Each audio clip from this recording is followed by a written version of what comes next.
I'll Give You the Sun, Episode 106, Remake the World.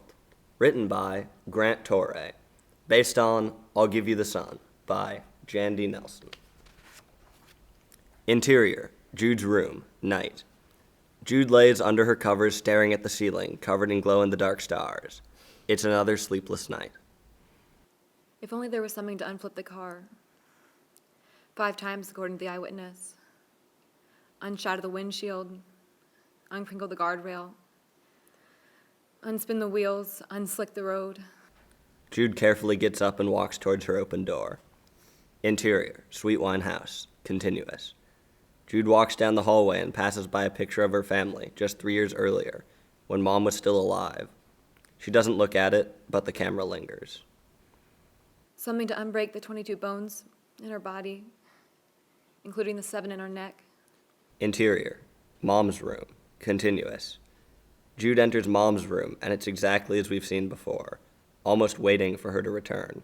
The dressing table is still covered with antique atomizers, French perfume bottles, lipstick, pencils, black hair still webbed in the silver hairbrush.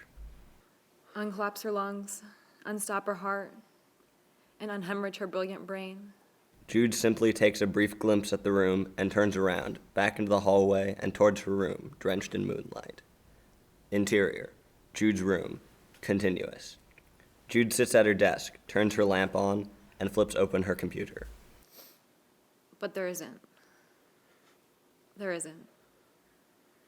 Until almost, there is. She opens her internet browser, and Noah's LostConnections.com post for Brian is still there. I'd give 10 fingers, both arms. I'd give anything. I'm sorry. I'm so sorry. Meet me at 5 p.m. Thursday. You know where. I'll be there every week at that time for the rest of my life. She opens a new tab and goes to Google Brian Connolly Baseball, and the results show hordes of articles.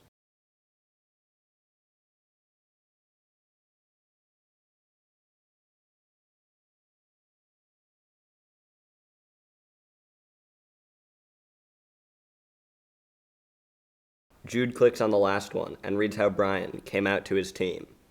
Cut to interior, school gym, day. It's the spring pep rally, and young Brian Connolly stands in front of the cheering crowd, smiling as he steps back from the podium. Cut to exterior, baseball field, day. Brian's team plays the championship game as we see Brian pitch the final out. The small but mighty crowd, comprised mostly of parents and eager baseball girlfriends, claps, high fives, and cheers as the Tigers clinch the league championship. Cut to interior, school gym, day. Back in the same gym, this time at signing day, a small group of other athletes pose for pictures with representatives from their schools, and Brian is front and center, posing with the coach from Stanford. Cut to interior, Jude's room, continuous. Jude finishes the article and quickly opens another tab and begins typing frantically, though it's unclear what she's doing. She clicks one final time and breathes a sigh of relief before heading to bed and closing her eyes. For the first time in a very long time, my heart feels light. Title card. Interior, Guillermo's studio, morning. Jude uses her key to unlock the door as she enters the studio and takes out her headphones. She's a few steps down the hall when she hears yelling coming from the mailroom that stops her in her tracks. You couldn't possibly understand! How could you? I understand very well. You take risk on that motorcycle, but that is it. You are a coward in a tough leather jacket, Ascore. You let no one in. Not since your mother died. You hurt before you can be hurt. You are afraid of the shadow. Jude turns around and starts to head towards the door. She can't deal with this right now, but stops once again. I let you in, G. You're like a father. The only one I've had. Jude rests her forehead against the cold wall. Guillermo and Oscar's voice is quieter now, unintelligible as she closes her eyes. Interior, Guillermo's kitchen, later. Jude has made her way to Guillermo's kitchen and is chowing down on donuts with her headphones on while reading one of Guillermo's sculpting books. Guillermo surprises her as he rests his hand on her shoulder as he sits at the table with her. I was afraid we scare you away. Ascari said you leave very upset yesterday. Jude shrugs awkwardly, feeling heat in her face. It's not like I wasn't warned. If only the heart listened to reason. Right? Guillermo grabs Jude's hand, so she is forced to set down the donut she's been nervously eating. Come on. What is bad for the heart is good for the art. The terrible irony of our lives as artists. Guillermo stands up and goes to Jude as he squeezes her shoulders just as he squeezes Oscar's. Jude relaxes, taking a deep breath in, and smiles as Guillermo grabs her plate and drops it in the crowded sink. The rocks call me back. I am outside with you today. He grabs his dingy gray smock before tossing over Jude's. Exterior, Guillermo's courtyard. Continuous. The two head outside into radiant sunshine, so different from the grimy kitchen they emerged from. They pass by the clay man that survived yesterday's battery. More than survived. He's no longer huddled and defeated, but unfurling like a frond. He's finished, drying, and beautiful. They continue walking, but stop in front of Jude's barren stone. So, I look at your practice rock and model last night. I think you are ready for some electricity. You have a lot of stone to remove before you can begin to find the brother and sister, understand? This afternoon, I teach you to use the power tools. With these, you must be so careful. The chisel, like life, allows for second chances. With the saws and drills, well, then there's no second chance. You believe that? About second chances. In life, I mean. Well, of course, why not? Even God, he have to make the world twice. He make the first world, decide it is very, very terrible. Which world he made, so he destroyed it with the flood. And then he try again, start all over with... Noah. Yes. So, if God can have 2 tries, why not us? Or 3 or 300 tries? You will see. Only with the diamond blade circular saw do you have 1 chance. But even then, sometimes you can make a catastrophic mistake. You think I am going to kill myself because the sculpture is ruined. But in the end, it come out more incredible than you had not made the mistake. This is why I love the rocks. When I sculpt with clay, it feels like cheating. It is too easy. It has no will of its own. The rocks are formidable. They stand up to you. It is a fair fight. Sometimes you win. Sometimes they win. Sometimes when they win, you win. Guillermo climbed the ladder to the sculpture female's giant head. He pauses and presses his forehead to her massive stone. He methodically lowers the safety goggles, lifts his scarf to cover his mouth, picks up the saw, and wraps the cord around his shoulder. Without any hesitation, Guillermo takes his 1 chance and slices into his dearest head, and it's lost in a cloud of dust. Jude walks over to her stone and picks up a smaller pick and begins slowly chipping away at her chisel. With each hammer hit comes a flash, only a brief glimpse, all overlapping with each other. Cut to exterior, beach, day.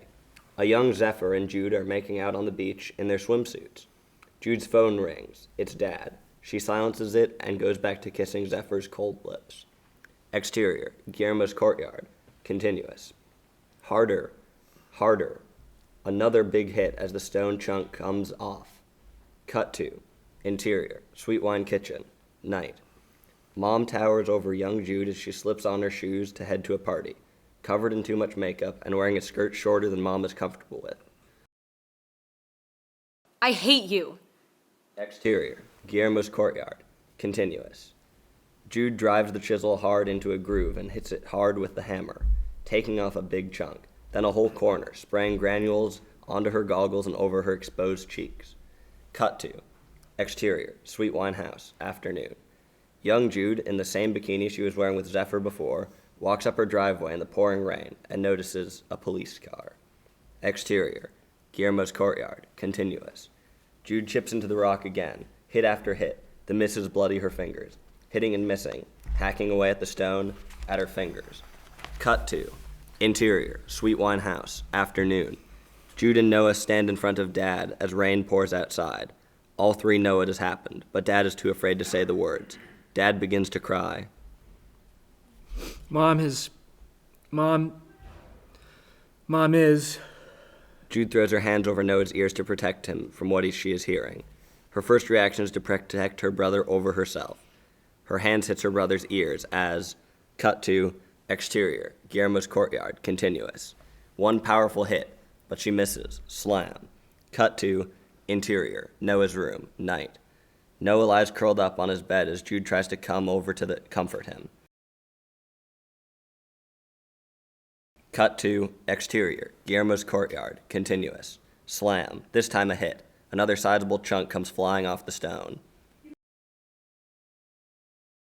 Cut to, exterior, Devil's Drop, evening. Young Noah stands on the edge of the cliff, looking down at the calm ocean below as the sun sets in the distance. He jumps. Cut to, exterior, Guillermo's courtyard, continuous. Jude stops hammering and takes a deep breath. Her hands are bloodied and her cheeks stained with dust. She carefully looks at the stone, places her chisel, and hammers one last time. Cut to, interior, Jude's room, day. Young Jude sits at her desk and quickly types out the final lines of her CSA application essay. She gets up and looks in her closet at the dresses she's made. The sandwomen washed away and the pictures on her camera were somehow lost. She has nothing else to submit, so she snaps the pictures of her dresses as, cut to, exterior, post office, morning. Dad, young Noah, and young Jude are on their way to school as they pull into the post office full parking lot. Noah clutches his CSA application in his hand, while Jude's application lies on the seat next to her. Jude, can you just run them in? There isn't a spot. Jude rolls her eyes and gives a reluctant, oh-so-teenage sigh, and grabs her application as Noah hands her his. Interior, post office, continuous. Jude wanders the post office to try and find the mailbox. She pushes through a crowd waiting to buy stamps as the drop box stands in front of her. She drops in her application immediately, but hesitates. She sees a trash bin sitting next to her, filled with unwanted mail. Without batting an eye, Jude drops Noah's application into the bin and walks outside, smug, satisfied. End Act 1. Exterior, Guillermo's courtyard, afternoon. Guillermo stands in front of Jude, blocking the sun. He takes the hammer and chisel out of her hands, which have long ago stopped carving. He takes off his scarf, shakes it out, and wipes the strip of brow between his hat and goggles. I don't think you are okay. Sometimes you work the stone, sometimes the stone works you. I think today the rock win. Jude slips off her face mask. So, this is what you meant when you said what slumbers in here, Jude touches her chest before touching the stone. slumbers in here. This is what I meant. I think we have a coffee. No, I mean, thank you, but I need to keep working. Guillermo relents and heads back inside as Jude continues chipping away at the stone, the sun setting behind her. Interior, Guillermo's kitchen, later. Guillermo sitting at the kitchen table and sketching in his book. Jude approaches covered in dust, so she takes off her smock and sits down across her mentor, who never looks up. I don't know who I'm doing this for. Guillermo doesn't move. Instead, he keeps sketching and sipping at his coffee. I don't know why I'm doing this. I thought I did, but now... You say you make this for your brother, yes? Yes, but... No, I am not done. You say you make this for your brother, but why? What compels you to pound that stone for days and days, to bleed, to cry? I don't know, that's what I'm saying, Guillermo. I don't know why I come here day after day when you sit there and say things that don't make sense. My girl, you know why. You are just too scared to say. I see you walk in the door each day with purpose. Tell me now. It will free you, I think. Jude hesitates, then inhales. Because I have to. It doesn't make sense to me, but I crushed his dreams, and if he knows, he'll hate me. And I'm scared. I'm scared that I'll lose my other half, even though he's already gone. I have to bring him back, and maybe I'm trying to do that in stone. My dear, you cannot keep one in stone. You can see what you want, but things will always change. If you want, you must do. But I don't know what to do. Well, go and crush his dreams. Uncrush his dreams so you can keep chipping into your own stone. Guillermo gets up and grabs a sketch pad and pencil without saying another word. He walks to his room and Jude is left alone, confused. Exterior, Guillermo's courtyard, continuous. Jude walks outside into the dark night, lit only by the work lights flooding the courtyard. She paces around the statues, pondering Guillermo's advice as she pulls out her phone and opens her email. She types an email to her advisor at CSA. Can we meet before school on Wednesday? It's urgent. My brother will be there too. His portfolio will blow your mind. She pushes send before texting Noah. We need to talk. It's important. Once she sends the message, she walks towards Guillermo's stone and grabs the diamond blade circular saw. Jude drags the heavy instrument over to her stone, climbs the ladder, and pulls the cord over her shoulder as she turns it on, her whole body vibrating with electricity. Here we go. Jude splits the rock in two. Just like that, Noah and Jude become Noah and Jude. Guillermo stands on his balcony overlooking the courtyard. You killed them? No, I saved them. Guillermo ponders this for a moment until Jude's phone buzzes. She grabs it out of her back pocket and looks at the screen in confusion before her face drains of all positivity. At the spot, Noah very drunk, acting crazy, wants to jump, dead man's. I have to leave in 5. Please come now. No idea what's wrong with him. Worried. Exterior. Devil's Drop. Later. With the full moon showering down so much light it could be daytime, Jude frantically searches for Noah as the wind pummels her and the salty spray nicks her face. Her face is covered with sweat from the sprint up the hill. As she runs, she keeps calling Noah and Heather, but no answer. She's closing in on mayhem. In all directions, loud high schoolers are partying around kegs, bonfires, picnic tables, and car hoods. All kinds of music are blaring from all kinds of cars. It's truly overwhelming, and only gets worse when she sees Fry approaching through the crowd. Not now, Fry. Fry stares up and down, slowly, stickily, making sure not to miss an inch before stopping at her breasts. Slumming it?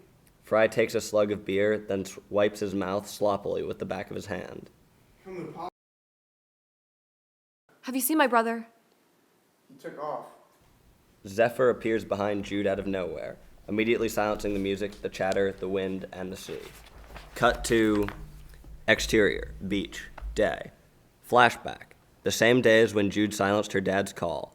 Under heavy, dreary clouds and in strong winds, Jude pulled her knees to her chest, gasping salty air as quietly as possible, tears burning her eyes. Zephyr lays beside her, tying the string on his swimsuit. Zephyr tosses Jude her bikini bottoms and smiles, but Jude shakes, hiding everything inside of her. Zephyr kisses a reluctant Jude as they begin walking towards a crowd at the far end of the beach, where a younger Fry stands waiting.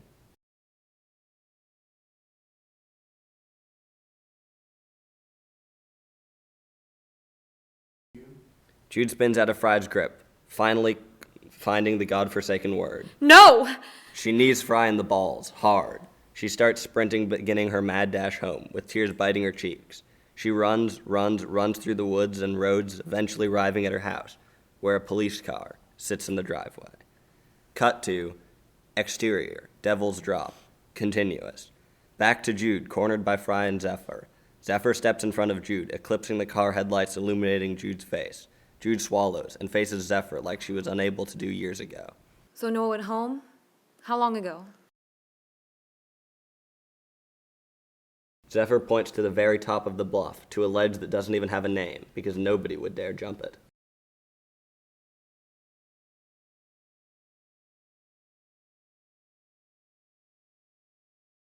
Before Zephyr can even finish his sentence, Jude is diving through the crowd, knocking over drinks, people, not caring about anything except getting to the cliff path, the quickest way up the bluff. As she embarks up the dark cliff, Zephyr appears from behind, grabbing her shoulders. Jesus. Jude jumps quickly out of Zephyr's grip. Oh, man. Stop following me, Zephyr. Go back, please. Like I don't? You're going to need help. Jude stops to consider this. It's true, but it can't be Zephyr. As she turns to continue on, Zephyr has already brushed past her and is forging up into the moonlight dark. She chases after him, her breath tumbling in her chest as they climb in silence. Jude is still. Everything she's been holding in these past 3 years has boiled over and erupts, her eyes squeezed cold to avoid the emotional earthquake tumbling down. I was too young. Zephyr takes a sharp breath in and turns away down the hill, but Jude can't hear over the tumbling waves and roaring wind that surround them. She waits for a response as she drives her feet into the cold earth, but nothing. She gathers up all the inner ick and regret and anger and spits at him. He doesn't stop, so she spits again. As he finally turns,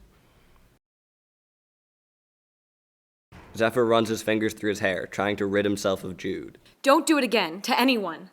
Jude, I always thought you. I don't care what you thought then or what you think now. Just don't do it again. Jude can't wait for a response. She has to save Noah. She blows past Zephyr, doubling her speed. As she nears the ledge, a faint sound creeps over the crashing waves.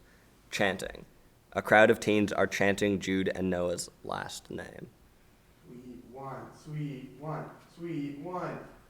Zephyr and Jude elbow their way to the front of the crowd to witness the suicidal game that's being played. On one side of a raging bonfire is a noodly guy with a bottle of tequila in his hand, swaying back and forth.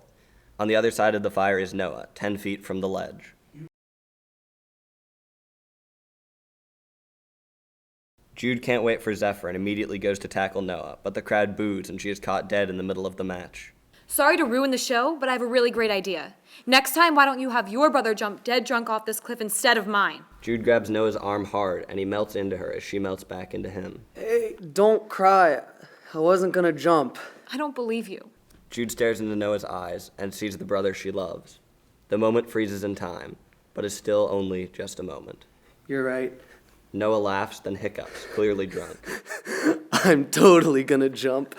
Sorry, Jude. In a drunken, swift movement that seems impossible considering how drunk he is, Noah spins out of Jude's arms, casting her backward in a slow, tortuous motion. No! Noah dashes to the edge, raising his arms one last time. As he jumps, Jude crashes to the ground and hits her head, blacking out. End Act 2.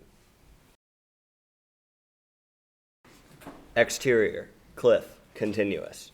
Jude wakes up in a blur, almost hallucinating. The ledge is now empty, but no one's racing down the cliff path or looking over the edge to see if Noah is alive. She stands up, seeing more clearly now, and 2 feet from the edge of the cliff is Noah, tackled on the ground by Oscar. Noah stares up into Oscar's eyes. Hey, it's you. Oscar, panting and dressed in motorcycle boots, rolls off Noah. Picasso? All grown up, I see, and with a buzz cut. Noah and Oscar fist bump. Jude is incredulous. These are the last two people she ever thought would fist bump. Oscar puts his hand on Noah's shoulder as he sits up. What the hell, mate? And what's with the drinking? Following in my footsteps? This isn't you, Picasso. Noah is barely able to sit up and form a coherent sentence. It isn't me. It's not me. I'm not me anymore. Know the feeling. Oscar reaches out a hand to Jude. How are you here? You kept texting me, so I kept drinking because I thought you knew. Knew what? This is all because of my text? Noah tries to focus on Jude, but he's still far too intoxicated. Knew what? Noah smiles stupidly at Jude, swiping the air with his hand. Knew what? My sister. She used to have hair that followed us around like a river of light. Remember? Your sister? Oscar falls on his back, a loony smile crossing over his face. That's brilliant. Who's dad? Archangel Gabriel? And hair like a river of light, huh? You sure you're okay? You seem a bit stunned. And you look great without your hat and that giant vegetable stuffed sweatshirt. Great, but like you might be cold. You know what? I'd offer you my leather jacket, but someone stole it. Don't flirt with me. I'm immune to your charms. I've been inoculated by one not girlfriend too many. I'm so sorry about yesterday. I can't tell you how sorry. Jude is taken aback and has no idea how to respond. Thank you for saving my brother's life. No clue how you appeared like this, like some superhero, or how you two know each other. Proud to say I've taken off my clothes for both of you. Noah has started crawling closer to Oscar, staring into his eyes. I remember your eyes, but not those scars. They're new. Yeah, well, you should see the other guy, as they say. Or in this case, the pavement along Highway 5. Do you realize Oscar saved your life? Do you have any idea how high up this cliff is? Oscar. He didn't save my life, and it doesn't seem to matter how high it is. It's Mom who keeps me up. It's like I have a parachute on, like I can practically fly. Noah makes a slow swoosh with his hand through the air. I sail all the way down so incredibly slowly, every time. Jude is in awe. Is that why he's jumped every time? Because Mom saves him? That's completely daft. Are you mad? You jump off that cliff in your present condition, you die. I don't care who you have in your pocket on the other side. You know, Picasso, I bet your mother would prefer it if you lived your life rather than risk it. Noah looks down at the ground and says the only thing he can. But it's the only time she forgives me. For what? It's all a big lie. What is? Noah looks up at the sky, surprised he's been talking. He looks back down in drunken, sad silence. You're gonna be okay. I promise. Everything is about to get better. No, it's about to get worse. You just don't know it yet. Noah tries to stand up, but immediately falls over. Oscar wraps his arm around Noah to support him. Let's get you home. So, where's home? I'd offer to ride him, but I'm on foot. G stole my motorcycle this morning. G? It's close. Thank you. Really. Thank you. I'm the one you call, remember? Dead body, bloody knife. She said you would feel like family. Oscar, remembering the post-it note he left in his room, breaks into the most genuine smile. One that starts in his eyes and doesn't seem to end anywhere on his face. She did. And you do.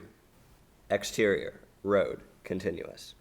Oscar grabs Noah as the two hobble towards the road and Jude lingers behind. Soon, Noah, filled with a sudden burst of energy, pushes free of Oscar and stumbles ahead alone. Oscar waits back for Jude as the two watch Noah stumbling ahead safely for now. As they walk behind him, Jude and Oscar's hands brush. So, this is how I'm here. I was at the spot. I was very upset. G said some things that really got to me. He has a way of holding up a mirror to what I saw in it, and what I saw in it was pretty horrifying. All I wanted was to get pissed. It really smashed. I was contemplating taking my first drink in 234 days, 10 hours, my last slip-up. I was calculating the minutes, actually. Had my eye on the wristwatch when this whirling dervish, who had a striking resemblance to you, came speeding out of nowhere and knocked a pint of gin out of my hand. It was incredible. A sign, right? My mum? A miracle? I didn't know. Only, I didn't get to contemplate the sublime or even divine nature of the occurrence because I became immediately, frantically, and wrongly convinced that you were being chased into the forest by some Nordic giant. So I ask, who saved whose life tonight? Jude, not knowing how to respond, looks up at the shining silvery coin of a moon rolling around in the sky as Oscar takes something from his pocket and holds it up to the moonlight. His mother's seashell with a red string tied around it. Oscar gently and suddenly wraps the string around Jude's neck and ties it around. But you'll die within minutes without it. I want you to have it. Jude doesn't respond, but smiles back at Oscar, touched. The next time their hands brush, she catches it and holds it tight. Interior, Jude's room. Later. Jude is sitting at her desk editing her sketches of Mom's sculpture. As she sits there, there is a tapping on her window door. She doesn't hear it at first, immersed in her drawing, but it soon becomes more pronounced. Jude looks around, panicked and worried. She grabs the red lipstick from her drawer and puts it on as she stares at herself in the mirror. She shakes her head a little to wake up her hair and takes one of her prized dresses off the wall. One sec. Rightio. Jude stands in front of her full-length mirror in a coral, tight-fitting, mermaid-shaped dress that flares and ruffles at the bottom. It's the first time anyone has seen her in a dress that she made. She takes a deep breath, crosses the room, then opens the window. Oscar sees her and does a double take. Oh my God. Look at you. Bloody look at you. You're stunning. And this is how you dress when you're all alone in the middle of the night? And in potato sacks when you're out in broad daylight? I think you might very well be the most eccentric person I've ever met. But that's not what I've come to say. I was halfway home when I remembered something very important I needed to tell you. Oscar gestures with his finger for Jude to come closer. She bends down and leans out the window into the night, the soft breeze running through her hair. Oscar's face has grown serious. What is it? This. Quickly, Oscar reaches both of his hands around Jude's neck and kisses her. Jude pulls back for a moment, unsure if she can trust him. Then she sees Noah's drawing in her mind over Oscar's face. Oscar is the man who modeled for Noah. I gave up practically the whole world for you. The sun, stars, oceans, trees, everything. I gave it all up for you. Oscar doesn't understand, but can't stop himself from pulling Jude in for another kiss. Jude kisses him back hungrily, wanting her hands on his body. She reaches for him and is quickly outside the window and on top of Oscar, on the group. Man overboard. The two laugh, Jude wrapped up in Oscar's arms. The two lay down, holding hands, bodies tight, under the moonlight. It's okay. You sure? 100% sure. Oscar gently tugs the seashell around Jude's neck. Promise. He kisses her again, slowly, shyly, and suddenly all of the moments on the beach from years ago wash away. Interior, Jude's room. Later. The moonlight shines into Jude's room as Oscar gets out of bed and looks around her room. He doesn't know this part of Jude. He picks up a picture of her jumping off Devil's Drop. So, you used to be a daredevil? Guess so. I didn't think about it. I just love doing that kind of stuff. When my mom died, I don't know. I got scared of pretty much everything. It's like a hand at your throat all the time, isn't it? Nothing's inevitable anymore. Not the next heartbeat, not anything. Though, I went the other way. Started using all that fear as a punching bag. Nearly got myself killed on a daily basis. That's partly what the row with G was about. He thinks I take ridiculous risks on the bike or in the past with drugs, but won't. Jude's face goes blank all of a sudden, and Oscar notices. What is it? Oscar, I overheard some of that fight. As soon as I realized you guys were arguing, I left, but Then you know. You must, CJ. know what?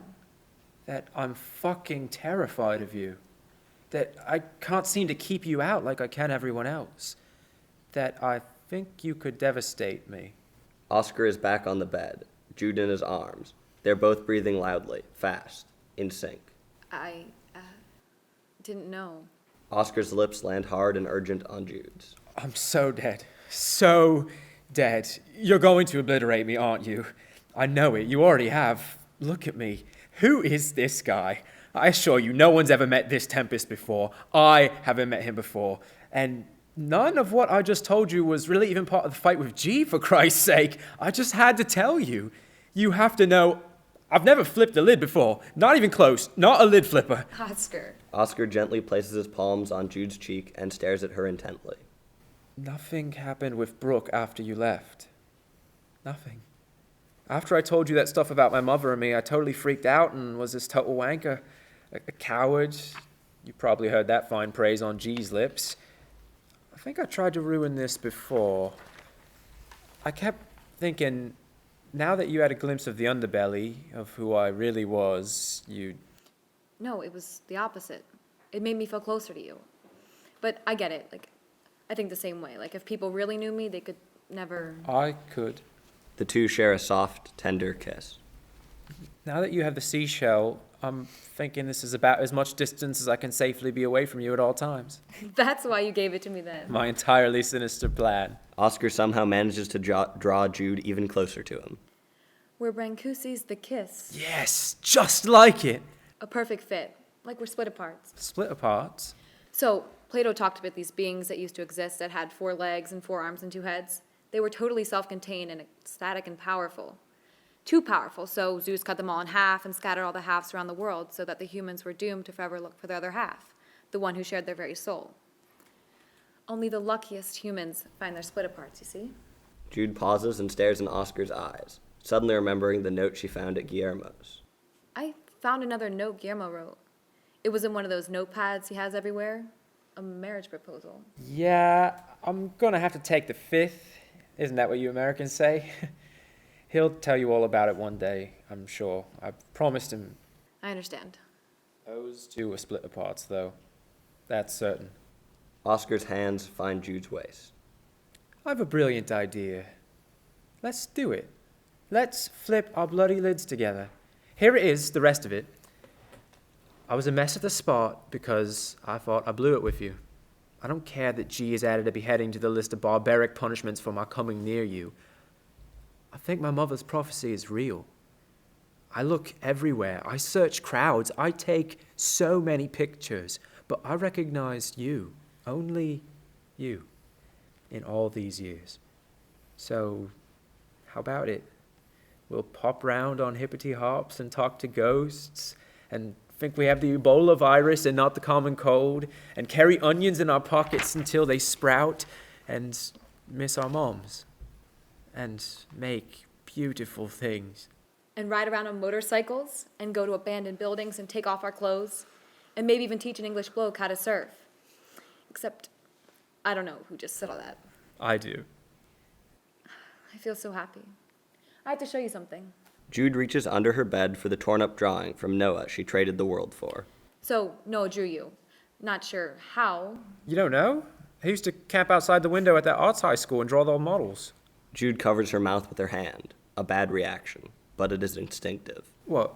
Did I say something wrong? Jude takes a deep breath, understanding all of a sudden how Noah would have done anything to go to CSA, but she took it all away. She recomposes herself and stares directly at Oscar. Okay, so once upon a time, I saw this cubist portrait my brother did of you and had to have it. Had to have it. It was love at first sight. He and I were always playing this game where we'd swap parts of the world for others in a quest for universal domination. He was winning. We're competitive. That's a nice way of putting it. Anyway, he didn't want me to have you.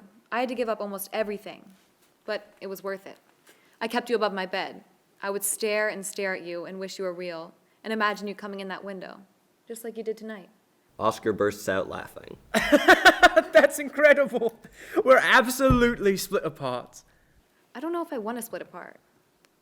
I think I need my own soul. That's fair. Maybe we can be occasional split aparts. On occasions like these, for instance. But why rip me up and stuff me in a bag? Oh, my brother did that. He was angry at me. I tried to put you back together many times. Thank you. The two share another tender kiss before they lay back against the headboard. Suddenly, Oscar spots a picture across the room. He jolts out of bed towards the picture and picks it up, gripping it tightly in his two hands. Jude watches him in the mirror as she lays in bed. Oscar's face turns ashen. He turns around and stares right through Jude. You're not his older sister. You're twins. Jude is confused. While she hasn't been forthcoming about her age, it can't be that big of a deal. I was going to tell you. I guess I was afraid to. I was afraid you'd... Holy hell. Guillermo doesn't know. Oscar springs for the window and is halfway over the ledge. Wait, Oscar! Of course he does. Why would he care? Why is it that big of a deal? Oscar is out the window, and Jude sprints to the window to yell at him. My father was 11 years older than my mother. But Oscar is out of sight. Jude retreats to her desk to look at the family photo. It's one of her favorites. Noah and Jude are 8 and dressed in matching sailor outfits, while their mother and father face each other like they have the best secret. End Act 3. Interior, Sweet Wine House, morning. Jude grabs her backpack and puts the sketch of her mom's statue inside. She checks the quiet house and peeks into Noah's room. Dad and Noah are both gone, despite Noah's rough night. But she heads for the door and hops on her bike as she rides down the driveway. Interior, Guillermo's studio, later. Jude opens the door and walks her bike through the dimly lit hallway. The studio is as quiet as ever. No fights. No power saws. Not even a breath. She walks over to the kitchen, where Guillermo is sitting at the table sketching. Morning. I brought some new sketches. Guillermo doesn't look up, but Jude is used to this by now, so she sets her sketch pad in front of him and opens it to the right page. She sits across from him anxiously, tapping her foot. After a few seconds, Guillermo sets his pencil down and examines the sketches of her mom. When she sees the frontal view, Guillermo inhales deeply and runs his finger over the drawing. Jude is perplexed, but continues tapping her foot nervously. Diana is your mother. Yes? Guillermo's breathing is volcanic. He returns his gaze to the sketches, touching them as if he wants to peel them off the page and into his studio. Well, I don't think I can help you after all. I will call Sandy back and recommend someone else. what? Guillermo takes a deep breath and responds in a cold, closed voice. I am sorry. I am too busy. I was wrong. It is too distracting to have someone hear so much. Jude's heart shakes as her foot stops tapping. Her expression has gone blank. Guillermo. No, please. Go. Now. You must. I have things to do. Jude is too stunned to argue, so she grabs her pad from Guillermo and turns to the door. Do not come back to my studio. Jude turns around to face Guillermo one last time, but he is facing the opposite direction. Jude turns around and glances up at the window to the fire escape and sees Noah looking down, one hand pressed to the glass. Guillermo turns to see what Jude is looking at, and as he sees, Oscar bursts in through the front door, his face shining with fear. Moments later, Noah blasts into the studio, then freezes as he scans the room. Guillermo's face is unrecognizable, scared. Everyone stares at each other, and Jude notices they must all know something she does not. What? What's going on? No response. The three men remain still, their eyes darting from one to another, then back to Jude. Someone tell me, please. Noah, is it about Mom? Noah points at Guillermo, and his voice is trembling with anger. He killed her. If it wasn't for him, we'd still have her.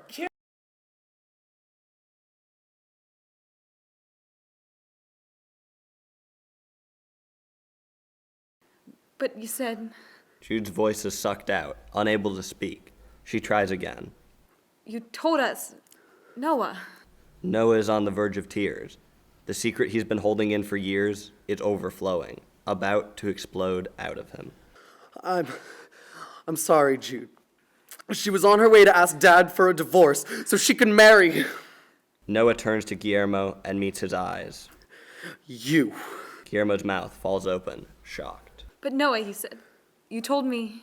Guillermo cannot contain the emotion bubbling up inside him, unsuccessfully hiding the swell coming from his very core. Joy. Guillermo backs away from the uncomfortable group. Noah crying, Guillermo glowing, Oscar barely understanding all that is happening. Jude heads for the door and stumbles into the harsh sunlight. As she leans on a telephone pole for support, she hears frantic footsteps behind her. Noah's. You were protecting us? That's why you lied? I don't know why I did it. Maybe I wanted to protect you and Dad, or maybe I just didn't want it to be this way.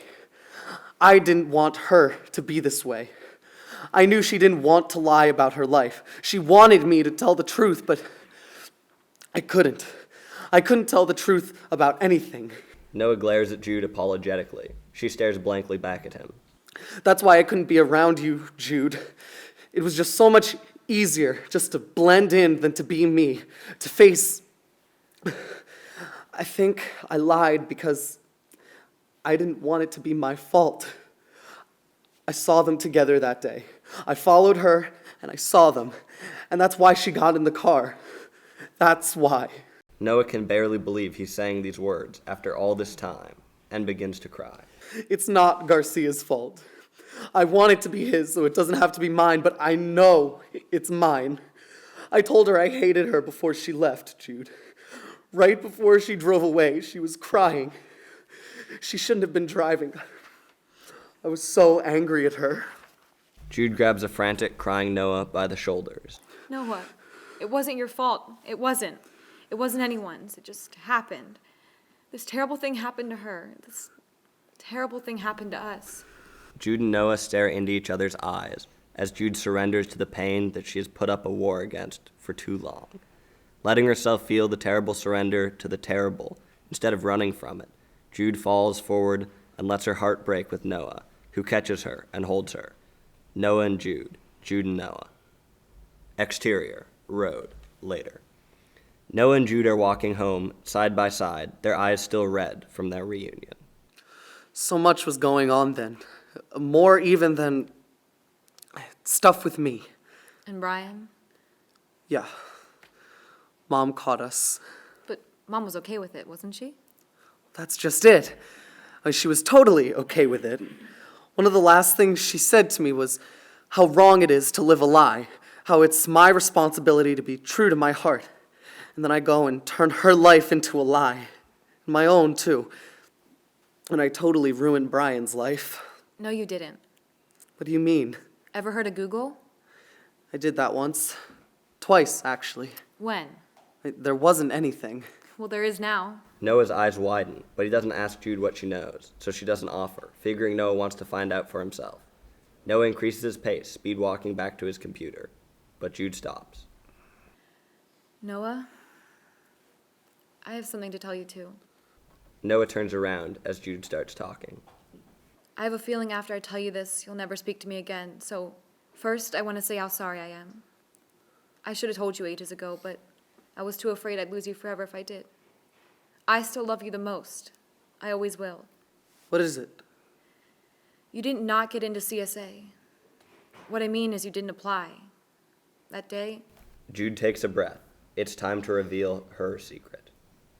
I never mailed your application. Noah blinks, and blinks, and blinks some more. His face is blank, when all of a sudden he throws his arms and jumps into the air, and his face is awash in ecstasy. Did you hear me right? Yes! Noah is laughing wildly, unable to contain his joy. I thought I sucked. I thought I sucked for so long. I thought it was only Mom seeing them that made them any good. And then I realized it doesn't matter. What doesn't? Jude looks towards Noah, trying to find anger or hatred, but she can't find any. Come with me. Exterior, abandoned construction site. Later. Noah brings Jude to an abandoned construction site, in the middle of which sits a crumbling cement wall with a rage of colors painted on it. The universe. Noah and Jude is spray painted in the center, then both twins shoulder to shoulder, hair braided together into a river of light and dark that wraps around the whole mural. There's Brian in the sky opening up a suitcase full of stars. There's Mom and Guillermo kissing in a tornado of color at the wooden bird. There's Dad emerging from the ocean like a sun god, morphing into a body made of ashes. There is Jude blending into the wall. There's Noah crouched in a tiny space inside his own body. There's Mom's car bursting into flames as it busts through the sky. There's Noah and Brian climbing a ladder that goes on forever. There are buckets and buckets and buckets of light pouring over two shirtless boys kissing. There's Noah swinging a baseball bat at Brian, who shatters into pieces. There's Noah and Jude walking along the path the sun makes on the ocean, but in opposite directions. There is the world, remade. Jude takes out her phone and begins snapping pictures. Noah, this is gorgeous. So, so gorgeous. And it will get you into CSA immediately. I've given up my spot for you. I've already sent an email to Sandy about it. We three have a meeting Wednesday morning. He's going to die. It doesn't even look like spray paint. I don't even know what it looks like except incredible. So, so incredible. Don't. Noah grabs Jude's phone to stop her taking any more pictures. I don't want your spot. I don't want to go to CSA. You don't? Noah shakes his head, almost unsure of this decision. Since when? Since right this minute, I guess.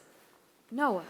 It's like I forgot how awesome it was before I cared if I was any good or good enough to get into some stupid art school. I mean, seriously, like, who fucking cares? It's so not about that. It's about magic. How could I have forgotten that?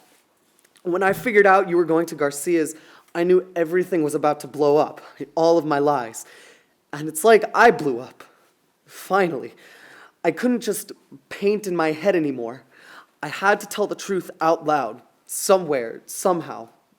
I had to let Mom know I heard her that day. I had to apologize to her, and to Brian, to you and Dad, even to Garcia. I stole the emergency money Dad left, bought all of this spray paint, remembered this wall from running. I think I watched every video ever made on spray painting. First attempts have been painted over and over and... Noah sees that Jude is perplexed and sad, unsure of why he's so happy all of a sudden. Hey, I'm not mad at you, Jude. I'm not going to be either. Why? You should be. How can you not be? I don't know. I'm just not. Noah reaches for Jude's hand. Their eyes meet and hold as the world starts to fall away, years rolling up like rugs. I'm not mad because I could have just as easily done it to you. I did do it to you, just in smaller ways, over and over again. I knew how you were feeling at the museum all those weekends with me and Mom. I knew how left out you felt all the time, and I know how much I didn't want Mom to see your sculptures. I made sure she didn't. I was always afraid you were better than me and that she'd realize. We got all messed up, both of us. Still, CSA was your... Sometimes it felt like there wasn't enough of Mom to go around. The thought silences Jude, and they're quiet, breathing in the scent of eucalyptus, watching the leaves flutter around them. They collapse into the ground, laying next to each other, looking up into the bright sky. Does Heather know you're gay? Yeah, but no one else. Jude rolls on her side to face him. So, can you believe how weird I've gotten and how normal you've gotten? It's astounding. The twins crack up together, then relax and stare into space again. Except most of the time, I feel like I'm undercover. Me too. Or maybe a person is just made up of a lot of people. Maybe we're accumulating these new selves all the time. Each new self standing on the last one's shoulders until we're these wobbly people poles. Yes, exactly. We're all just wobbly people poles. Laughing, the twins get up and start walking towards the road home. Exterior, Sweet Wine House, later.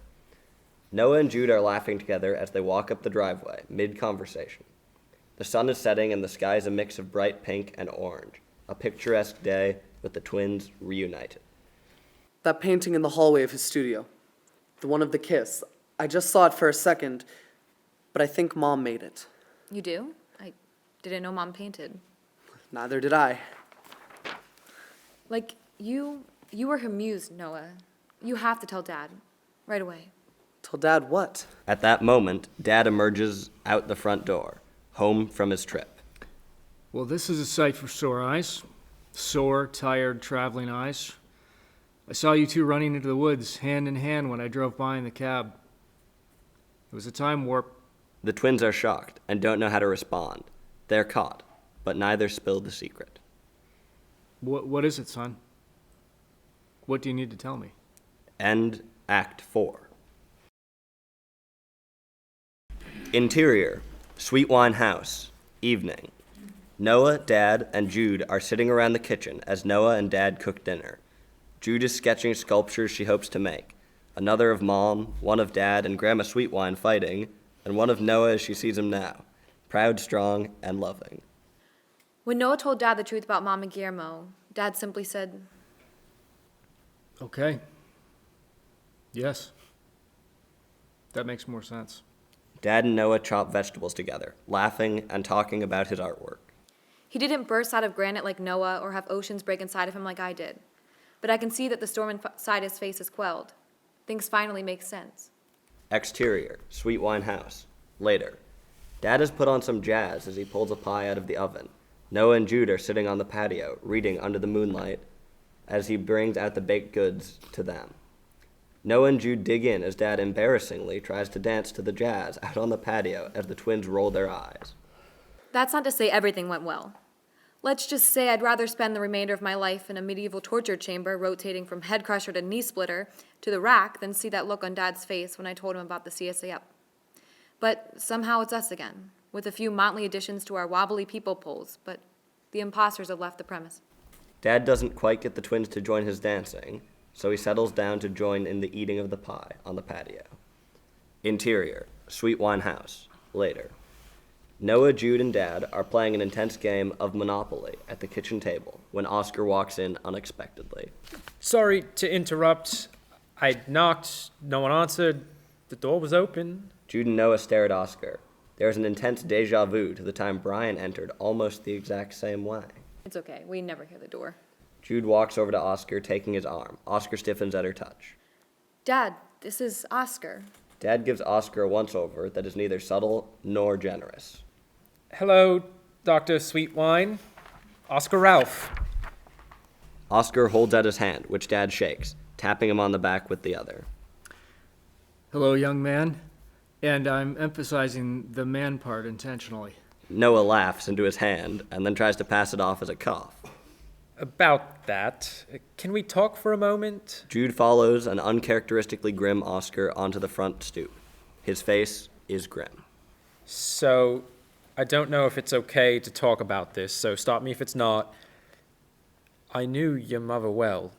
I felt like she and Guillermo... Oscar trails off and looks towards Jude to make sure she's all right. It's all right, Oscar. I want to know. Your mom was around when I was at my worst, jonesing all the time, bouncing off the walls, afraid to leave the studio because I'd use if I did, afraid of the grief that was leveling me without the booze and drugs to mask it. The studio was different then. G had tons of students. She used to paint there, and I'd model for her just so she'd talk with me. Was she Guillermo's student? No, she was never a student. They met when she interviewed him? Oscar nods, quiet. Go on. You sure? Yes, please. Oscar smiles a truly madhouse smile. I loved her.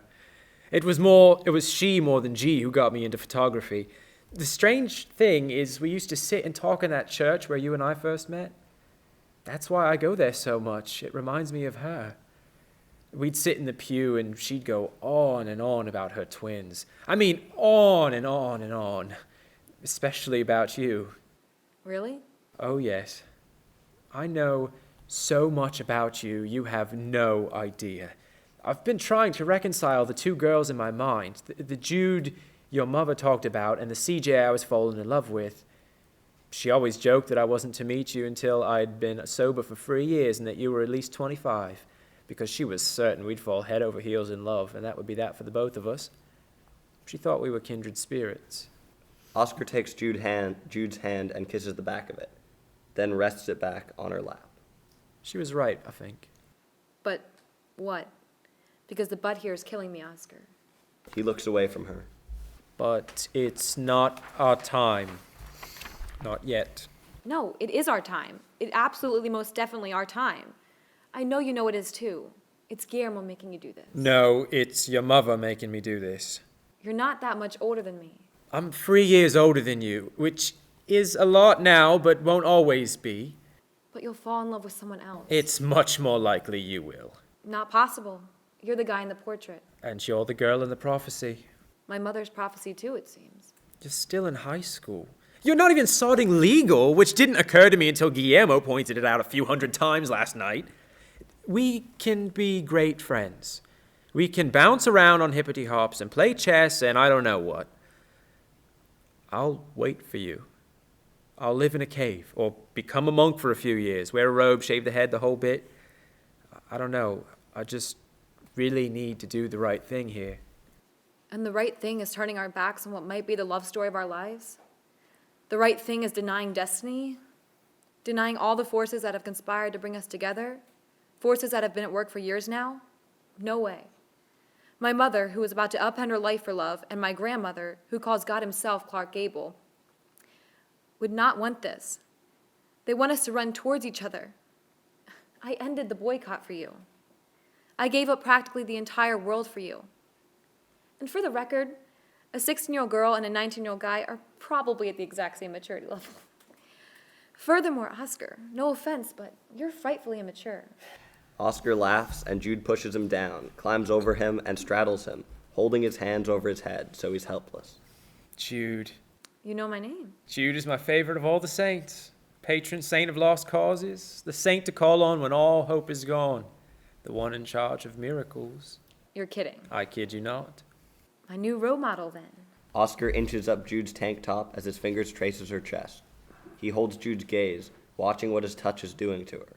Jude's breathing gets faster as Oscar's eyes get wavy with desire.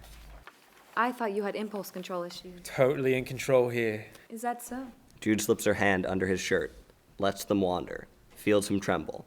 Oscar closes his eyes. Oh man, I bloody tried. Oscar swings his hand around Jude's back, and in one swift move, he's leaning over, and they're kissing. I'm crazy about you.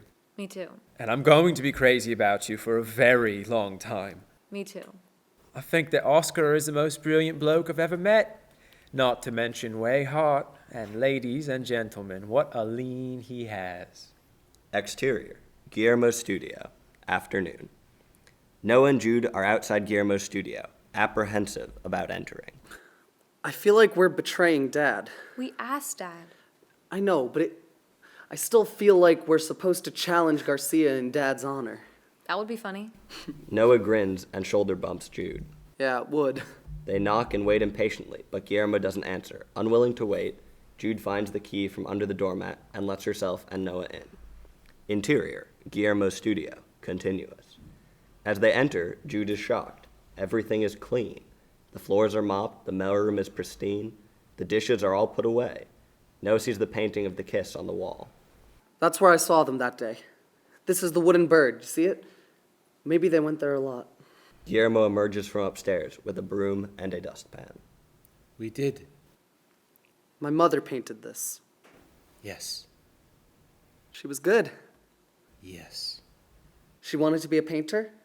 Yes, deep down, I think so. Why didn't she tell us? Noah turns around towards Jude, tears welling up in his eyes. Why didn't she show us anything? She was going to. She was not happy with anything she makes. She wanted to show you something I do not know. Perfect, maybe. Maybe for the same reason you did not tell about your sand women. My sandwoman? I bring from home to show you. Guillermo walks over to the kitchen table where his laptop sits. He clicks the pad and photos appear. Jude walks over and stares blankly. It was you. You sent the photos to CSA? I did. Anonymously. I feel that is what your mother wanted me to do. She was so worried she would not apply. She told me she was going to send herself, so I do it. She loved them very much. How carefree and crazy they are. Me too. She took these pictures? No, I did. She must have found them on Dad's camera and downloaded them before I deleted them all, the night of the party at Courtney's. Your mother was so proud of both of you. I never knew a mother so proud. The three stare at the painting on Guillermo's wall, paralyzed with longing. Exterior, Guillermo's courtyard, later. Jude looks over at Guillermo, who is helping Noah paint after he set him up with canvases and paint. Guillermo spots Jude looking on and walks towards her. I never see anyone paint like him. He is an Olympian. It is incredible to watch. Picasso, he once paint 40 canvases in a month. I think Noah might in a day. It is like they are already finished and he is just delivering them. My brother has the ecstatic impulse. I think maybe your brother is the ecstatic impulse. I see a few pictures of you two when this small. Guillermo lowers his hand to the ground, much too far for any real human being. And Diana, she always talk about Jude and her hair. I would never know. Never ever would I think that you, but now I think to myself, of course, you are her daughter. Noah, he look exactly like her. It hurts me to look at him, but you look nothing like her, but you are so much like her. Everyone is afraid of me. Not your mother, not you. You both just jump right in. You make me feel better from the first instant I catch you on my fire escape, and you talk about flying break, but I understand if Guillermo's face clouds with emotion. I want very much for you to keep working with me, Jude. But I understand if you do not want to, or if your father do not want you to. You would have been my stepfather, Guillermo, and I would have made your life miserable.